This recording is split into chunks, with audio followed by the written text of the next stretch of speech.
He goes in.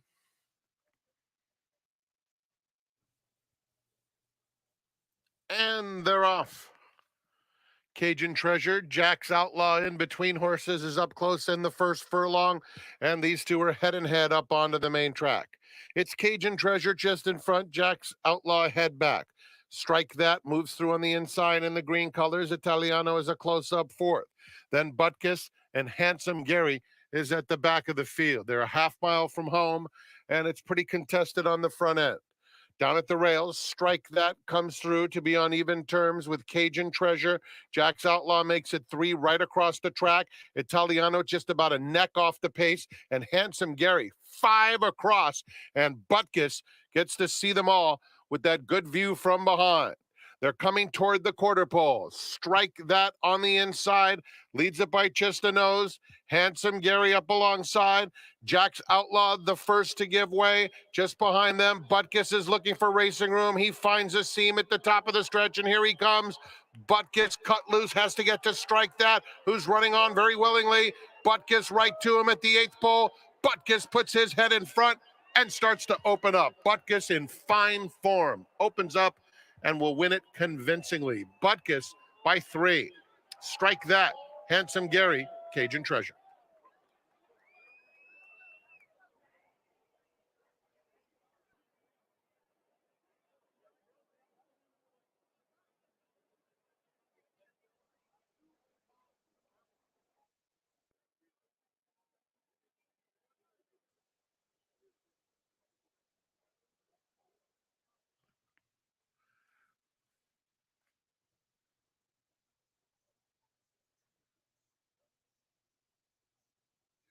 And they're off.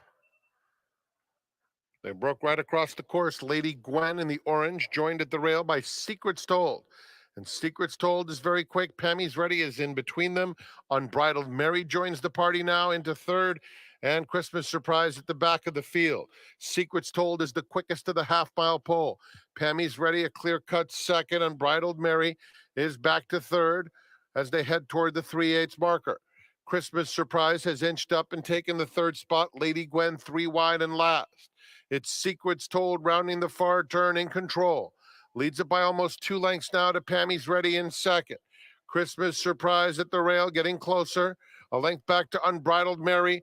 Lady Gwen tails off with a 1/4 of a mile to run, and Secrets Told to catch. Pammy's Ready now asked fully extend to get after her in second. It's been a beautiful trip for Christmas Surprise, who pounces on Secrets Told at the 8th pole, and Christmas Surprise roused to the lead.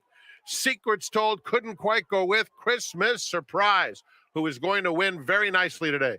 Christmas Surprise scores by 2.5. Secrets Told holds second. Unbridled Mary came on late for third, and then Pammy's Ready.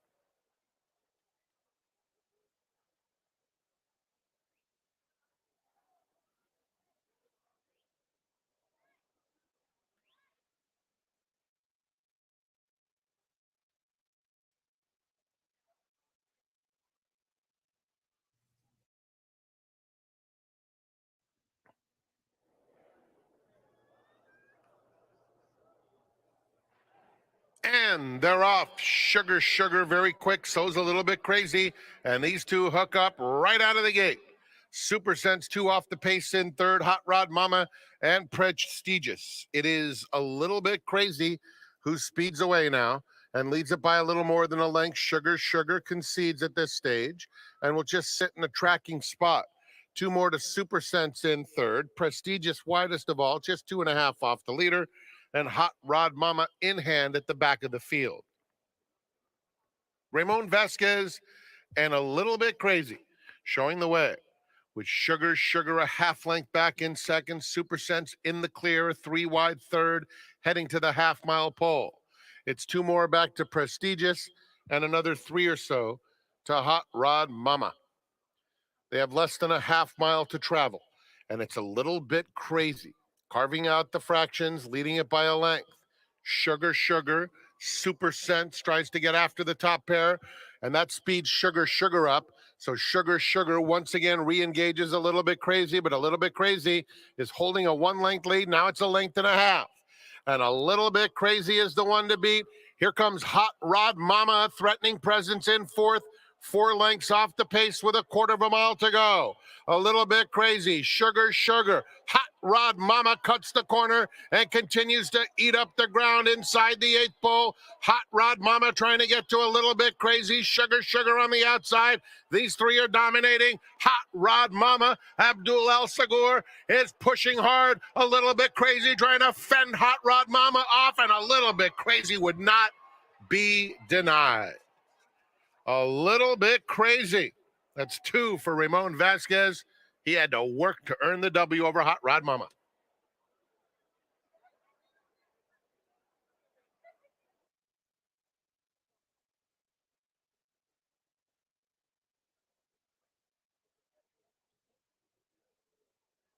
Of our family.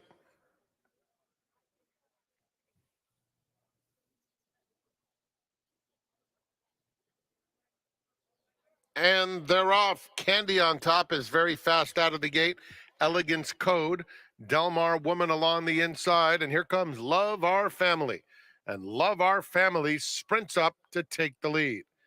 Delmar Woman matches strides with her. Tap It Rocks and C- are now 3rd and 4th, followed by Candy on top, who broke very smoothly and now settles in mid-pack. Elegance Code is about a length in front of her. Down at the rail, Yvette Surprise is next. The 2 trailers are She's Misbehaving and Ashley's Sandcastle at the back of the field. Delmar Woman swings onto the backstretch with the lead. Love Our Family under a tight hold second. Then comes Elegance Code, followed by Tap It Rocks between rivals. C- 3 wide, 3.5 off the lead. Then Candy on top in the red colors. Racing on the outside of Yvette Surprise. She's Misbehaving is next. And then comes Ashley's Sandcastle. Delmar Woman, the long shot leader throughout. Love Our Family has been tracking, but can wait not much longer. She comes to engage now. And here's Love Our Family coming for the lead. In the meantime, Ashley's Sandcastle has made a sudden and big move, and Elegance Code is coming through along the inside. Tap It Rocks drops out. She's Misbehaving has surfaced as the field turns for home. Ashley's Sandcastle on the outside of Love Our Family. They're in close quarters. She's Misbehaving coming after the top pair with big strides, and She's Misbehaving just needs to straighten up. She does, and she puts them away. She's Misbehaving and Luis Contreras win convincingly. Ashley Sandcastle, Candy on top. Then it was Love Our Family and a photo between Elegance Code and Yvette Surprise to complete the super high five.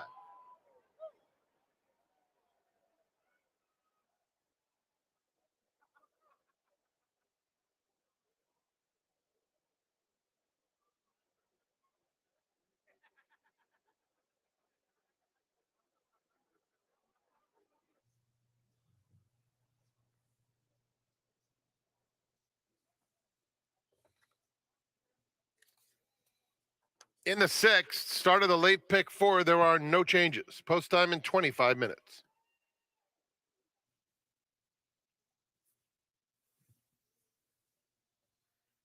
They're in the gate. And they're off. She's Resilient and Night Party vying for the early lead. Hialeah Hottie gets a perfect spot in 3rd. Then It's All Right, 4th and 3.5 off the pace. The Rain Song and Cornelia Ford at the back. She's Resilient will go to the half-mile pole as the leader by a length. Night Party is in 2nd. It's All Right and Hialeah Hottie right together, 3rd and 4th. The Rain Song is 5th. It's a compact field. Cornelia Ford inches up, takes 5th now, 4 lengths off the lead. 3 furlongs out. She's Resilient, the leader by a length still to Night Party in 2nd. Hialeah Hottie is in 3rd. Cornelia Ford, steady progress into 4th, has 3 to make up with a quarter of a mile to go. Hialeah Hottie makes her move on the outside of She's Resilient. She's Resilient floats a bit off the rail, holding on over Hialeah Hottie, chasing with determination. At the rail, Cornelia Ford and Night Party, they're coming to the 16th pole. And it's She's Resilient in front. Hialeah Hottie with a final try. She's Resilient. Hialeah Hottie. She's Resilient just in front. And She's Resilient holds on. Hialeah Hottie came up between a head and neck short. Then it was Cornelia Ford in a photo between the Rain Song and Night Party.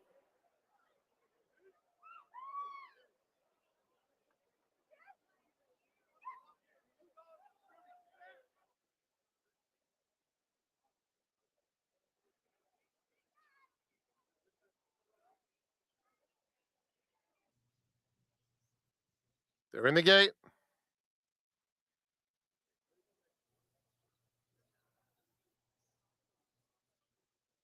And they're off. Nice beginning for Manhattan Jungle along the inside. Tina Ella is up close. And Fast and Shiny widest of all. So it's Fast and Shiny to lead them, with Tina Ella now clearly into second. Manhattan Jungle settles after a smooth beginning in third. Then Ragtime Rose and Broadway Girls at the back of the field. Fast and Shiny ambling down the hill, leading it by 3/4 of a length to Tina Ella in second. Manhattan Jungle by herself and inching closer in third. Then it's Ragtime Rose, joined at the rail by Broadway Girls. They're coming toward the quarter pole, and it's Fast and Shiny. Tina Ella now to her outside, coming after that front runner. And then Manhattan Jungle angling out for the drive. Broadway Girls, Ragtime Rose, they turn for home. Fast and Shiny tries to sneak away and does just that. 2-length lead on Tina Ella. Manhattan Jungle has a lot of work to do in the final 1/8 of a mile. Tina Ella coming after Fast and Shiny. Fast and Shiny resilient on the front end. Continues to go on strongly. And it's Fast and Shiny and Abel Cedillo. Fast and Shiny has won the Angel's Flight. Tina Ella tried her best, but had to settle for second. Manhattan Jungle and Broadway Girls.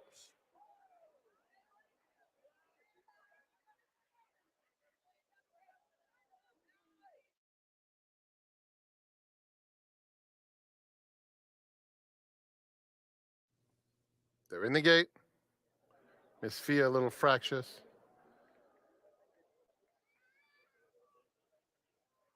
And they're off.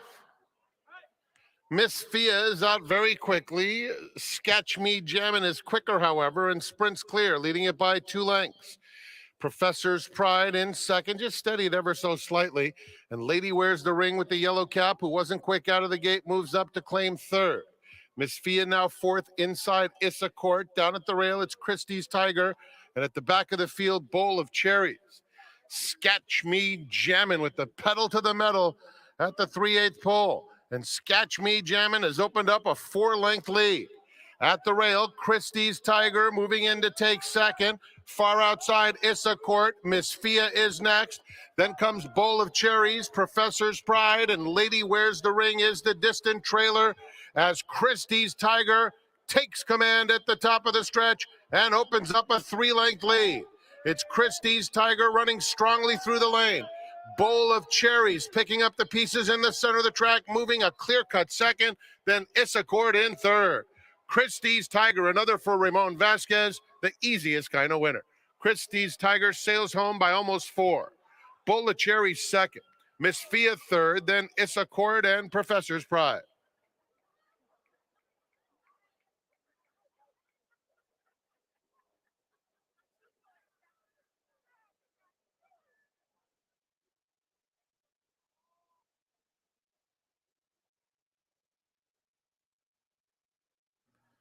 All standing well.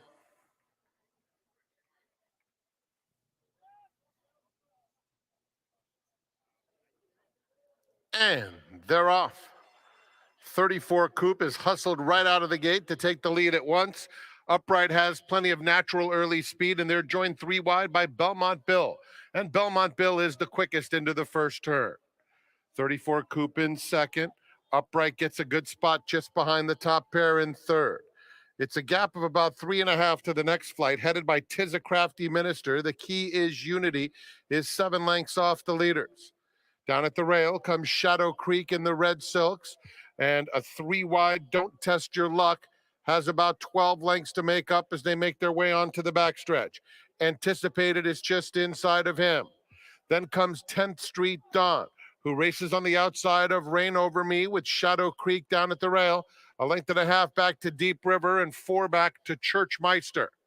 It's a strung out field that heads into the far turn with Belmont Bill the leader. Perfect trip for 34 Coupe, 2 off him in second. Now almost 4 back to Upright in third. The Key is Unity is next, followed by Shadow Creek inside Tis a Crafty Minister. Shadow Creek is starting to pick up some good momentum as the field comes past the quarter pole. It's Belmont Bill. Here's 34 Coop revving up into second. 3 lengths back to Upright in third, followed by the Key is Unity in fourth. They're in the final furlong. Reese Bully and 34 Coop confidently go up to take the lead. Down at the rail, Belmont Bill won't surrender, but 34 Coop is just in front, and 34 Coop will graduate. It was a hard-fought head. Belmont Bill was second. Then it was Upright third, followed by the Key is Unity and Shadow Creek to complete the super high five.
When you come to the track every day like I do, and let's face it, I'm a very lucky man, you start to see a lot of the regulars, and over time they get nicknames, and nicknames like Tall Paul, Jimmy the Mouth, Jimmy the Hat, the Banker, Cinch. The list is endless because it's a lot of fun. You see them every day and you kind of give them a nickname, but you always wonder about the people who show up with a racing form in their back pocket and they're in their paddock studying the horses, but you don't see them on an everyday basis. They're just kind of a common stranger, so to speak. Maybe you see them once a year, but you don't really know much about them. Well, that's exactly what our seminar guest, that fits his description today. He enjoys Santa Anita so much, he refers to it as a Mecca. He visits here from the state of Idaho because he wants to escape and get away from that beautiful state to kind of clear his mind and enjoy the majestic San Gabriel Mountains in the backdrop, and of course, enjoy racing. So it's my pleasure to introduce today our very special guest today from Idaho. His name, Jim Winger. Jim, happy Monday. Welcome to the seminar. This is awesome. You would have told me 3 weeks ago I'd be sitting here with you. I would have said you're crazy, but what an honor, and I'm looking forward to it. It's our honor to have you here, Jim, and I am partly crazy, but nevertheless, I want to talk to the audience about what you do for a profession, and what you do is you mold the future generations because you're a high school basketball coach in the men's division up there in Coeur d'Alene, and your team, Lake City, went undefeated this year. Lake City High School, you were the #1 seed, and lo and behold, you wound up winning the state championship. Let's take a look at that photo after your tremendous victory. There you are, second from the left, standing with the representatives from your team, and of course, you guys, as I said, went undefeated. You played down in Boise. You played in front of a crowd of 17,000 people. What was that season-long experience like, not only for you, but also for the young men that you teach? Well, the first part about the story is we lost the year before. As a #1 seed in the very first game, yes. very first game. To the 8th seed, and that was a tough pill to swallow as you'll ever The have. kids were devastated. Yeah, and as an athlete myself and a coach, it was probably the toughest loss ever. And you don't know whether that's going to stick in their minds for the next year. Sure. And, we went to something called Section 7, which is in Arizona Cardinal Stadium. Okay. And during the summer, and played some of the top teams on the West Coast, and we won that. We went undefeated in there. And that rekindled some confidence. Yeah, I think that turned the corner for us. And, actually this team, after that loss from summer, fall league, and then the winter, have won 46 games in a row. Wow. And kind of like the UCLA Bruins. Well, when we finished the year, we were ranked 25th in the country in Idaho. Of course. And somebody told me there's 28,000 high schools. So to be in the top 25 is pretty cool. But we had some great players. Do you actually recruit at the high school level, or is it primarily just kids who live in the district? Well, some people would say we do, but no. We had 2 transfers. Really, one of them because of COVID, and Idaho was open for the most part. So they want to play for your team. Is that why they transferred? Well, yeah, and they moved. They just got out of Washington and wanted to come to Idaho and start fresh. And so, but we also had a kid transfer from Moscow, whose mom was the head coach at the University of Idaho volleyball. And he happens to be 6'11" and going to Virginia. And he's ranked in the top 50 best players in the country. He's phenomenal player. And he had everybody in the country chasing him. We have a D1 point guard.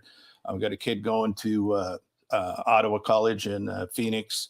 And then we got a D1 football kid. So in Idaho, you don't have that very often. And the cool thing about them is they're better people and better to coach than they are players. It was a team of a lifetime. We never had an issue. We never had any chemistry problems. Parents were great. It was just magical. But to tell you the truth, until 2 minutes to go in the state championship game, I don't think I breathed a breath of fresh air. It was a lot of internal pressure. Sure. It's hard to coach when... And you don't want to pass it on to the kids. Right. And I didn't show it at all. But... it's a tough deal coaching when the only thing that is acceptable is a state title. Everything else is a failure. Now that's tough duty for the kids and the coaches. Now there's an analogy for horse racing. Now keep in mind where you live and reside, the closest racetrack is 5.5 hours away. So it's not exactly like horse racing is a hotbed topic within the community. But when you mentioned that your team lost the year before in the very first round, a disappointing loss at that, you wanted to motivate the kids, and you actually interject horse racing in the term blinkers or blinders.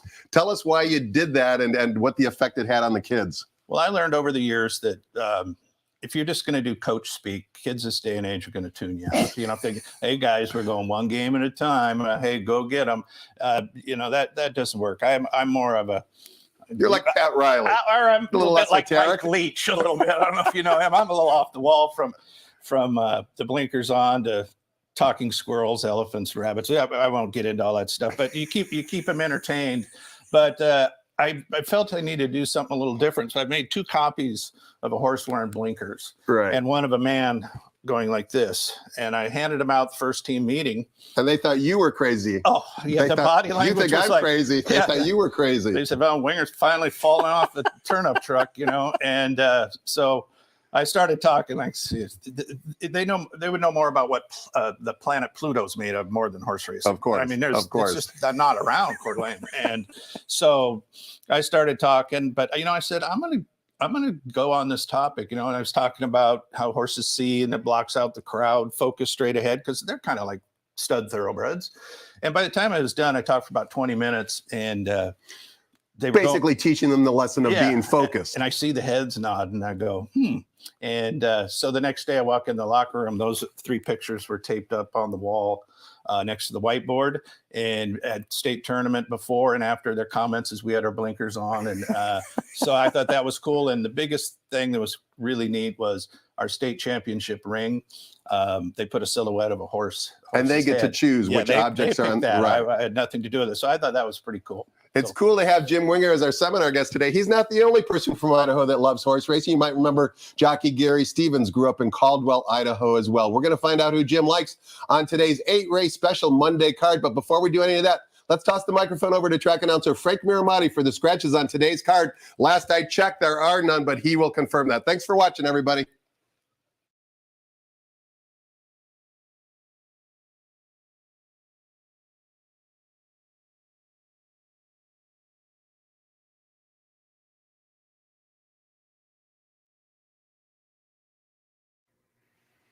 Good afternoon, ladies and gentlemen, and welcome to Santa Anita Park. The track is fast, the turf is firm, and the rail on the turf today out 20 feet.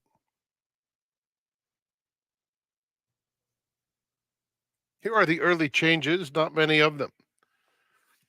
Edwin Maldonado, a little late getting back. He'll be here later, but in the first, we do have a jockey to be announced for number 6, Stotland, with trainer Bob Hess Jr. Please contact the jockey's room. In the second, number 4, Danehill Song, 3 over. 8-race program on this special Monday, which means the Rainbow Six starts with race 3, 255,000 in the jackpot carryover. No changes other than that blinker note. Same story in race 4, start of the late pick 5. Blinker notes in the 5th, beginning of the late pick 4. Blinkers adjustments in race 6. 7th has a blinker note. And in the 8th, an overweight for number 2, California Bling. You were correct, Mr. Quigley. No scratches on today's card. 58 minutes to post for race number 1. Thanks for coming out on this special Monday racing at Santa Anita. Tom and Jim Winger will continue with the seminar in just a moment.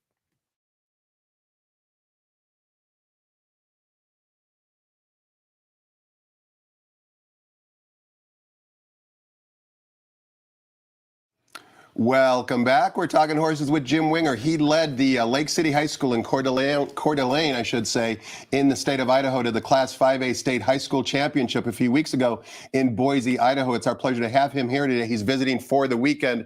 Jim, you first came to Santa Anita in 2001, and of course that's ancient history, about 22 years ago. But you immediately fell in love with the place. You've been to over 20 racetracks around the country. You ranked this as number 1 on your list, not only historically, but also even over this weekend. What are some of the things you see and experience at Santa Anita that make you rank at number 1 on your list?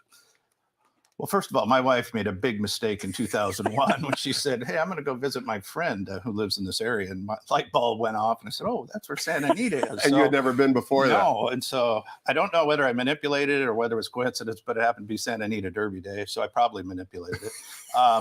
But we stayed at the Santa Anita Inn across the street, and it was fairly nice back then. I got a little weird there for a while at the end. But the 100-to-1 though is next to it, which is always a plus. Yeah, you know. karaoke. Do you sing karaoke? No, no. Okay, just I like checking. Barbara. I like Barbara. Yeah, Barbara was great. Yes, but anyway, so I walked over and I saw the grandstands. I go, my God, this is massive.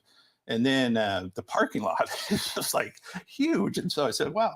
So I paid and I go up those escalators and take a left. And I go about halfway down and I walk through those doors and go out in the apron. And I just went, oh my God, I found horse racing paradise. And you live in Idaho, which is beautiful country. But yeah. for this to be positioned basically within the city limits of Los Angeles, and it's 300 acres built back in 1934, it's breathtaking the very first time you experience it. Whoever designed it was a genius. I mean, it's perfect. And you're like your own little place. It's not like you're in LA. It's just like you're on your own little planet, it's just every year it just knocks me out. And I retired as an athletic director. I'm still planning on coaching, but when I don't coach anymore, I'll be here more. I can tell you that because I love it. Del Mar's great, but Santa Anita is just it's just horse racing to me. If you've never visited Santa Anita, for those of you watching via the simulcast feed or online, make sure you make a trip out here. We've got glorious weather conditions today, low 70s, not a cloud in the sky.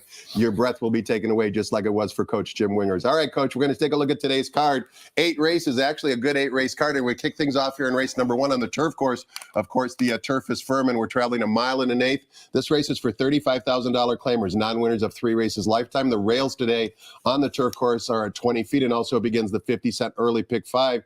Take note, Edwin Maldonado not yet back from Sunland Park, so a jockey to be announced on number 6, Stotland, the morning line favorite, number 4, Spirit Maker, who's currently 9-5 on the board. Give us your handicapping thoughts on race 1, Jim. Well, this race confused me, and I'm going to start out being wishy-washy, which I'm not. I usually have a pretty solid opinion. Some people say too solid of opinion on some things, but this whole card, I don't know whether it's just me, but there's a ton of blinkers off, blinkers on, layoffs. I agree. That's what makes it so good. There's a lot of uncertainty. I'm circling and underlining, and I was just going, boy, this is more than normal. So I think that makes it really intriguing.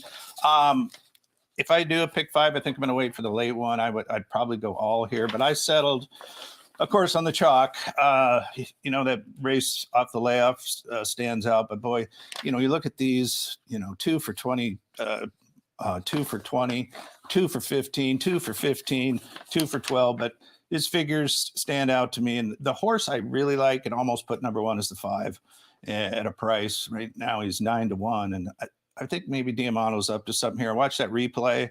He finished fairly well. I don't know about 1 mile and an eighth. If it was a mile, I think I would really like him.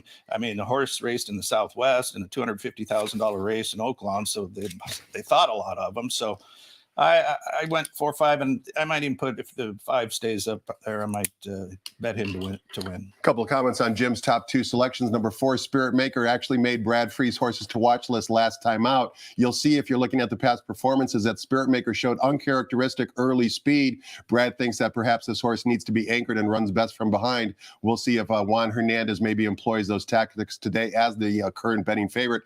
And number 5, Don't Cross the Devil, does take blinkers off, as Jim mentioned, hasn't been seen since last June, but also has never run against older. Does have some back class, but this will be his first time running against older. A very intriguing and interesting race number 1 to kick off today's 8-race card. Let's turn the page. Take a look at race number 2. Begins the 50-cent early pick 4. This time we're sprinting on the main track. 5.5 furlongs is the distance. Maiden claiming. Fillies and mares in for a $20,000 claiming tag. We've got a field of 7. The morning line favorite is number 5, Rosie Edge from the Mark Latt Barn. Before we get your thoughts on the race, Jim, I wanted to show a replay for Rosie Edge. It's actually the race 2 back when she last ran for maiden 20, and she was claimed that day by trainer Mark Latt. She's going to break from the rail, and at that point in time, she was trained by Leonard Powell. You'll notice the jockey's name. He was in town from France to ride, and I think his inexperience here in North America shows when we watch the replay. So let's listen to Frank Miramaya describe the action for number 5, Rosie Edge, back on January 21st. She's going to break from the rail in this replay.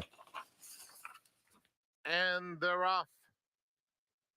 Very even start. Vegas Dream. Sugar has some early speed.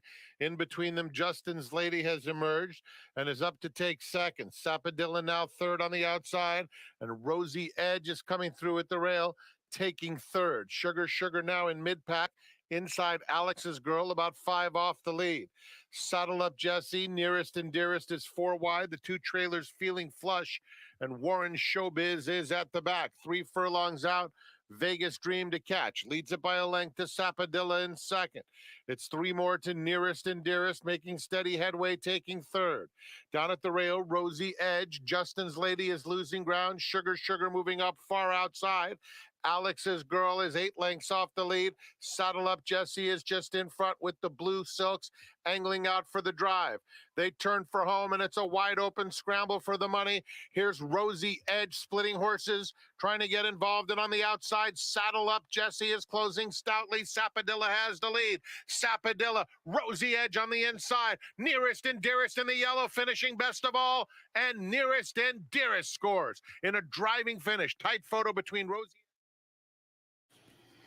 Rosie Edge didn't have the cleanest of trip, Jim, and you can see on the gallop out there in the white silks, gallops out far in front of the actual winner that particular afternoon. Now goes second off the claim for trainer Mark Latt. Blinkers go on, goes turf to dirt. I know that's not the first time you saw the replay. You probably saw what I saw, and I'm guessing you have this filly on top. I do, and I like it quite a bit. I think that turf race, like you were saying, is an experiment, but he ran better than that looks in my book. I think this one's going to run big.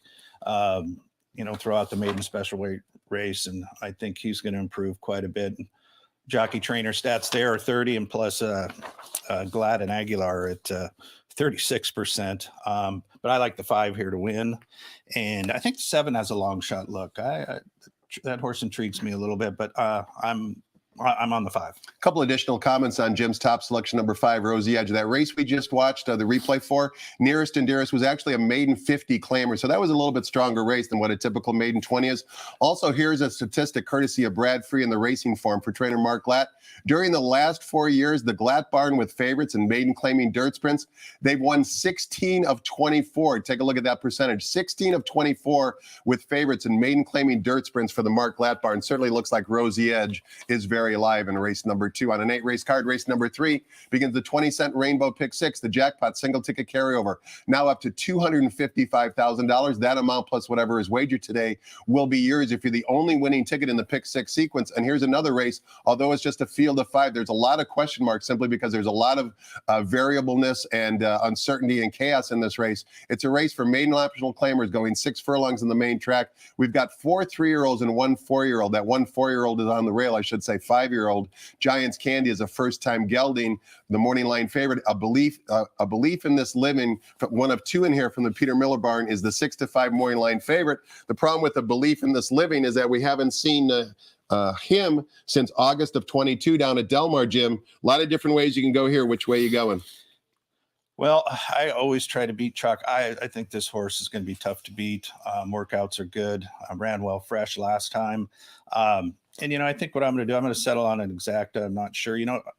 I think I feel if you don't beat Chalk, I like to bet straight exacta, like Saturday, Old Pal and Johnny Paycheck paid $6. That's 6 to 1. Correct. And if you go to it doesn't look like much on the tote board, but if you press your bet pretty good and aggressively, then all of a sudden it pays really well. And the exactas are a great play. Sometimes I just get caught up, pick 3s, pick 4s, pick 5s. But if I don't think I can get by the chalk, I'll go straight exact. And you go bet a team in Vegas to win. You don't even get even money. So get a favorite and another favorite, pay $6. That's a good deal. It sure is. And a belief in this living, as I mentioned, last seen down at Del Mar in August, lost to Cave Rock, of course, a very talented runner from the Bob Baffert barn. Cave Rock earned a 101 buyer speed figure that particular afternoon down at Del Mar. So finishing third to him is certainly no disgrace. Also take note that number 4 is a half to Soy Fett, the very successful claim that Leonard Powell turned into a millionaire. Race number 4 begins the 50-cent late pick 5. We're sprinting 6 furlongs on the flat turf course. We've got a field of 7, 2 first-time geldings in the field. Number 1, Warren's World, as well as number 7, Wound Up, the morning line favorite. Number 2, Wi-Fire, who has certainly had plenty of chances to run and compete, but is just 1 for 10 lifetime. You talked about how you don't like favorites here. Are you betting against Wi-Fire in race 2? I am. I like the 7 here. He's been running some big races. Actually, it was in the Breeders' Cup Juvenile, which they must have really thought a lot of him. And he's just gilded. Second time blinkers. I think he's going to love 6 furlongs. I think he's live. Hopefully I get a good price. And I like this 3 horse as well. I think that was a better than looked effort on his comeback race. And I look for him to run big too. But I like 7-horse in this race. 7 and 3 in race number 4. Before we take a look at race number 5, Jim, just a question for you. As a coach, of course, with a team that had a lot of basketball ability, how do you balance academics and life's important choices to make with the athletic side of the equation? You know, it's obviously, as I mentioned at the opening, you're molding the future for these young men. How do you kind of become like a second parent to them, and where do you kind of draw the line and find the balance? I'm glad you asked that. I spent a lot of time on life skills. We actually did a book study a couple of years ago. I talk a lot about things that have nothing to do with. Give us one example. One simple one is every year I started off with don't drive fast in neighborhoods. Now, that means really it sounds simple, right? Well, when I was in elementary school, a guy was going 60 miles an hour on a 25 and killed a kid, and it sticks in my mind still today. So we're talking about being good people. You know, just because you're a great basketball player doesn't make you anything special than anybody else. And treat people right. Just live life right. It's just continually all the time. And kids like that. They want that from you. And it's just not all about basketball. It's a time you can teach kids way more than basketball that you can't in an English class. It's something we spend a lot of time on. When college kids come to recruit and perhaps select some of your players, do they talk to you and ask you about the character of the kid? And, you know, do you form relationships that way? Yeah. 4 years ago, we won 3 games. Now, this year and the last year, I got colleges from all over the country in the gym calling you. So that was fun. And I thank those kids for that. We were in that Arizona, and I was sitting right next to Tom Cronin and UCLA coach, who's a horse Mick guy. Cronin, yep. Mick, yep. sorry. Yep. And he was mad at assistants that they weren't on our big kid earlier. And but is this the one that went to Virginia? Yeah. Uh-huh. And intriguing man. We talked horse racing for a long time. But yeah, to be able to talk to, big time coaches, and it was a thrill. How'd the conversation wind up on horse racing? In other words, who started it? Did you know that he was involved in horse racing? I did. You did, okay. Yeah, I brought it right up. And there's some other parents sitting around there, and they're, what are they talking about? We're here for basketball, not horse racing. But it was a great conversation. Race number 5 begins the 50-cent late pick 4. We're traveling 1 mile on the main track for Calbred fillies and mares. Allowance optional claiming types. A field of 6. The Morin Lane favorite. The French bred name La Demeure Etoile. You'll hear Frank Miramati perhaps pronounce it a little bit better than I just did. She's the 2-1 Morin Lane favorite. The reason why I say that is both her and the bottom filly, number 6 Starship Defiant, both exit the same race on March 9th. It was the 6th race, and it was a sprint race. What I want you to watch is 2 things. Starship Defiant showed a lot of speed that particular day, and all 4 of her career wins have happened right here at Santa Anita, but she kind of backed up. So the question becomes, will she like going 2 turns? She has in the past.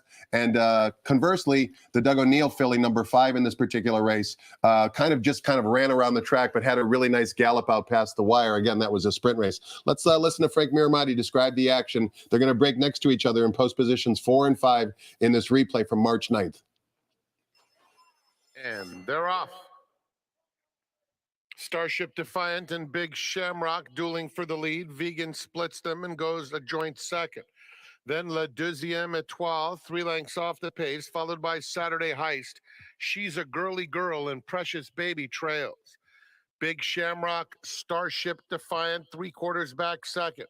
2 more to Vegan inside La Deuxième Etoile, with Saturday Heist 5th and 4 lengths off the lead. It's another 4 back to She's a Girly Girl and Precious Baby. 3 furlongs remaining. Starship Defiant on the outside. Big Shamrock fights on. 4 more to Saturday Heist, moving clearly into 3rd. Vegan has lost ground. She's a Girly Girl, 7 off the pace, hugging the rail. Then La Deuxième Etoile and Precious Baby has trailed throughout, 3/16 to go. Between rivals, Starship Defiant in the center. Here comes She's a Girly Girl. And She's a Girly Girl is closing stoutly in the center of the track. And she's coming to get all the money. She's a Girly Girl wins it going away. Jim, we watched that replay, and knowing your selections in advance, you actually didn't like either of these 2 fillies. There were certainly some knocks on them, but you're going in a different direction. You like number 2. She's a bit sassy, putting the blinkers on with a barn change. Tell us why. This is my stab, I guess, of the day. I don't particularly care for the 5 or the 6. I'm kind of trying to make and angles work here that usually I take these angles and go against. But the blinkers on certainly I think is going to be a plus. I've watched some of her replays, and there's some times she runs pretty good, and I like Mendez a lot. He doesn't get a lot of big time horses sometimes. He gets a lot of young ones, but I think he can train. I think it's a barn upgrade, and that workout was pretty decent on the dirt. So I'm gambling that the blinkers on, trainer change, and the dirt. And I think this sets up for a closer. I think 3, 5, and 6 might all go at it, because it seems to me that if they're going to win, they all have to have the lead. So something has to give there. So, and I think the one has a shot. I don't know about a mile. He might be a 1-turn closer. We'll see. But I went 2-1 here, and take the long shot on the 2. As Jim mentioned, she's a bit sassy, puts blinkers on for the first time in the new barn. Also has never been on a main track dirt surface. We'll see if, in fact, she can translate some of her synthetic form up north here in Southern California. Race number 6, we're back on the turf course. 1 mile is the distance, $25,000 is the claiming tag. Non-winners of 2 races lifetime. We've got a field of 8. Number 6, Arrest, owned by a previous seminar guest, Dylan Donnelly, is the 9-5 Maury Lane favorite for trainer Mike Pipey. Give us your thoughts on race 6, Jim. I like the 3 quite a bit here. That second out on the dirt, you can just throw that out. He got beat last race at 50. That horse came back to win. I think this is setting up good for the 3. I think he'll be ready to roll. And then I think the 6 will be tough. I like the blinkers off, but I like the 3 quite a bit in this race. 3 and 6, so says our seminar guest, Jim Winger, in race number 6. Jim, another question for you before we take a look at race number 7. Coeur d'Alene is relatively close to Spokane, Washington, and of course, Spokane, Washington is where Playfair Racecourse was obviously in existence until its unfortunate demise. I know you spent some time there, and of course, the Glatt family here has some roots back up at Playfair as well. Tell us about the interesting job you had over at Playfair. Well, I grew up at Coeur d'Alene Turf Club. My dad was and I didn't know they had a racetrack there. That's amazing. Was at the fairgrounds, and my dad was the patrol judge on the first turn, and he would walk up that wooden, it would wobble. I was just an old thing, so I was running around Coeur d'Alene Turf Club, and my dad didn't love the races, but a lot of his friends did. So like Frank Grenier, John House, Dave Corbeil, and Jack Kendrick, Rob Regan, all those guys. But Frank he was a neighbor. He'd stop by and take me to Playfair, and one day he said, "Hey, we got a job." And I said, "What do we got?" He says, "We're going to." You were like a teenager at the time? I was sophomore in college. Okay. And I said, "What is it?" He said, "You're going to chart horses." And I said, "Really?"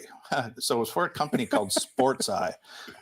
It was a challenging DRF, and they were on the East Coast, and they were trying to do some things on the West. And that was before any technology, cell phone stuff. So they said, "You're going to Yakima Meadows to practice," which is about a 3-hour drive or a little farther.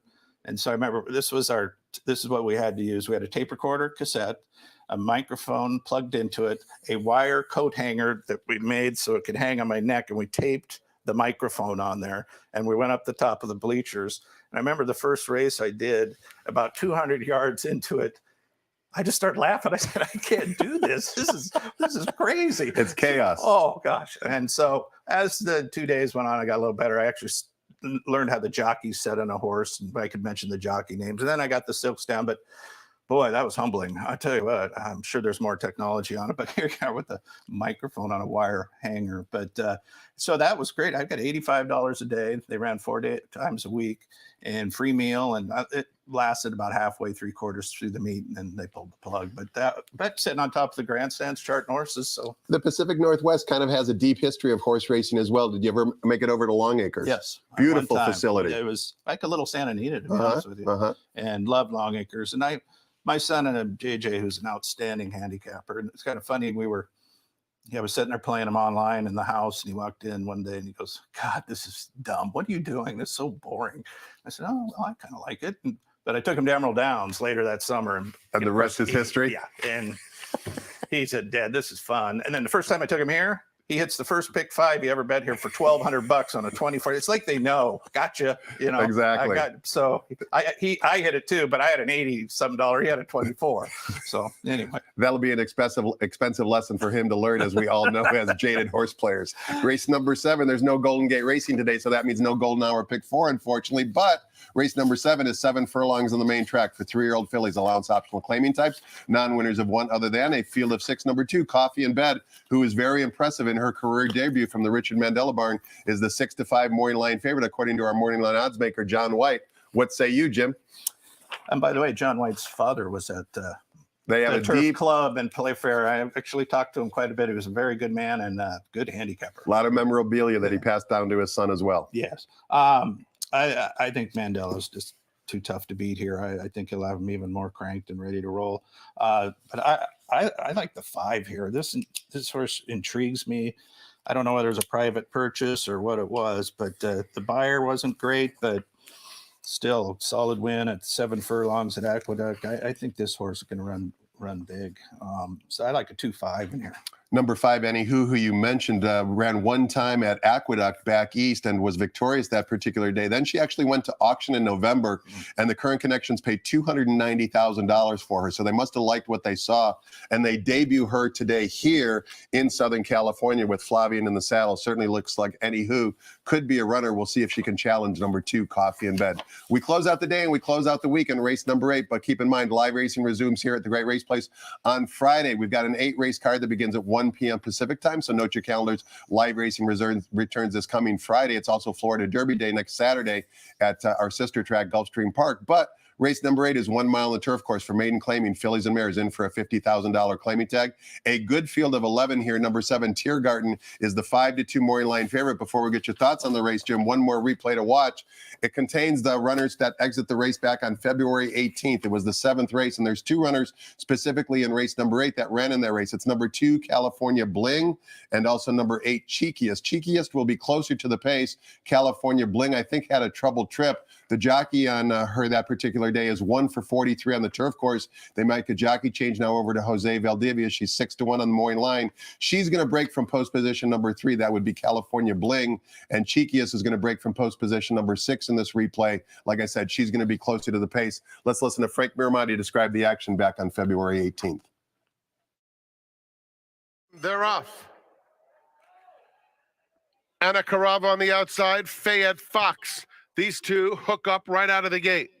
They're followed by Cheekiest in 3rd. Mount Mary, not the best of beginnings, but up to 4. Tenacious Lady 5th on the outside. Then Luminiferous inside California Bling. And it's another 2 to the trailer. A very wide one at that, Cameron Slough. Rounding the first turn, and Fayette Fox gets a relatively comfortable lead of 3/4 of a length. Anna Carava in 2nd. At the rail, Mount Mary tucked in 3rd. Then Cheekiest 4th, Luminiferous 5th, 4 lengths off the lead. Tenacious Lady, California Bling, and 3 more to Cameron Slough. Down the backstretch, it's Tiago Pereira and Fayette Fox controlling the pace and leading the way to the half-mile pole. Anna Carava attempts to apply a little bit of pressure, but is a length behind 2nd. It's 2 more to Cheekiest, holding 3rd at this stage. Mount Mary, Luminiferous 5th, white colors, 3 off the leader. Another 2 back to Tenacious Lady, California Bling, and Cameron Slough.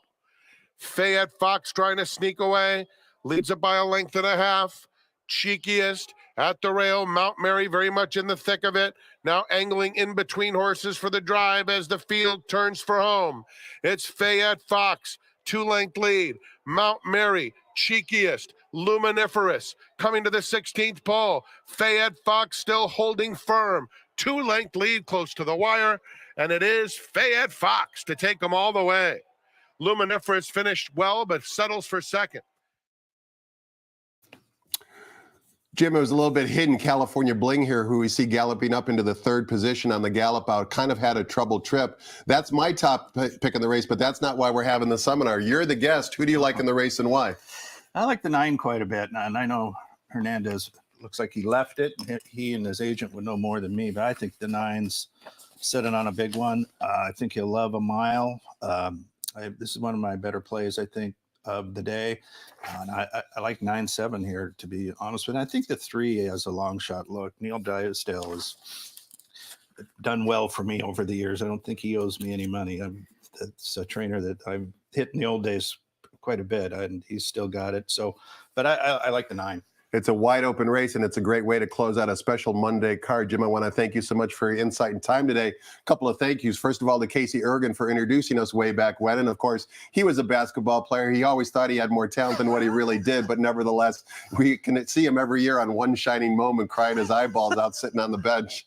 But more importantly, want to thank you for shaping the youth of the future. You do a tremendous job, and people in similar positions like yours certainly don't get enough credit. And I wanted to acknowledge what you accomplished in the state of Idaho this year. Thank you. That's very nice of you. Thank you, Jim, for joining us. Thanks to all of you for joining us as well. Even if you had to sneak in watching us via the computer while you were at work, we still certainly appreciate it. Enjoy the afternoon, everybody. Have fun and good luck.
Ladies and gentlemen, please rise for our national anthem.